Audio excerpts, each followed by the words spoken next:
Hello everyone, welcome to the update for the 30th of May, and without further ado, let's get into it. As always, anything I've missed, feel free to put it in the comments and we can discuss it there. So the first thing to talk about is the PMDG 7.3 and confirmation which we received through TFM's blog of what we already knew from the previous week, which is that it currently has no SDK. This is of course for Microsoft Flight Simulator 2020 and the 737-700 that was recently released. Essentially, the SDK is not fully there yet. PMDG have said they are going to be working on it in due course, but there's no timeline. As a result, there's also no FSUI PC offsets either. They've not been enabled because they haven't been needed. It's not entirely clear whether they'll all match up when the thing comes out, whether you can just sort of turn those offsets on and they'll be there. It is hoped that most of them, that will be the case, but again, really we're waiting for this SDK. And so when that happens, TFM will be able to do more. They're currently looking into it in terms of, keeping an eye on it, but really there's not much they can do. So just be aware they're keeping across it on the forums, etc., to keep an eye out for when the SDK comes. But until then, there's really not much that can be done, and that's probably for the best, because as we know, Microsoft still have a lot of work to do. The sim is still very much not accessible in terms of where we would like it to be. We are waiting for Sim Update 10 in July, of course, and we can hope that that will fix some of the issues, but by this point, I'm certainly not going to be the one to say, Sim Update 10 is going to fix these issues, because we've had so many disappointments. I just don't believe it anymore, and I haven't seen any real official word that this is going to happen. So when we get some news that someone's tried the beta and there are genuine improvements, and when update 10 actually comes out, then obviously I'll report on it.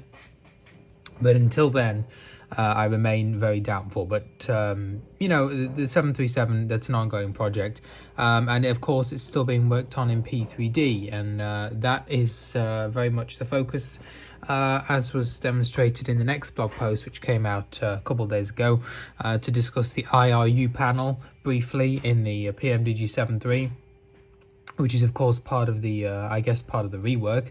I didn't actually know this was being worked on. I don't think it's been spoken about really before in any great detail, but apparently the IRU panel is being worked on, and will be put into a future release. This is the one of the panels that will show us various states of lights, including the example that's given here is when the CDU is ready to take the coordinates, or when you can enter your position. So it's one of them, and it talks about being able to view the status of various lights here. So yeah, possibly from diagnosing problems to checking the status of systems, this panel will be useful and will be available in a subsequent release. I wanted to mention Sim Toolkit Pro this week as well, because the 090 update is getting relatively close. One of the features is a improved data center where users can alter or submit new info. So this will include things like aircraft types and airline schedules. I've long thought it would be nice if Toolkit Pro could get hold of real schedules. It does have them, but they are relatively out of date in comparison to something like Volanta, which is the other one from Orbex, the other tracker, which actually has real-world, up-to-date schedules on I think a weekly basis. Toolkit doesn't have that, and there's a lot of erroneous data points in there for schedules. I guess they're trying to get users here to help fix that. I think that's a step in the right direction. It's definitely cool.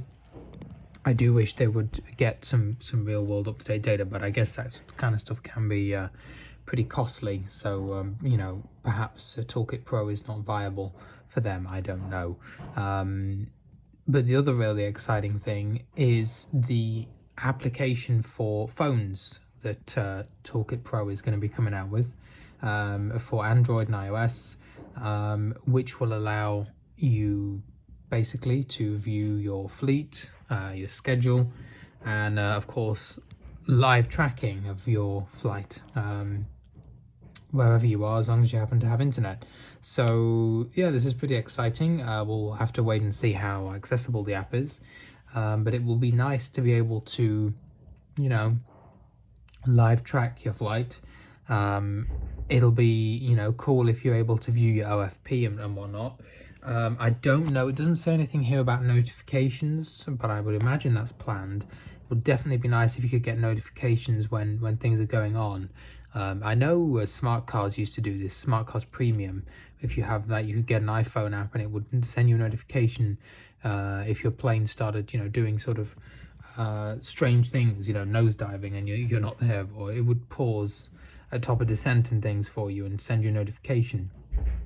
So those kind of things, if it could do that, that would be really awesome to improve its tracking abilities, but we'll have to wait and see.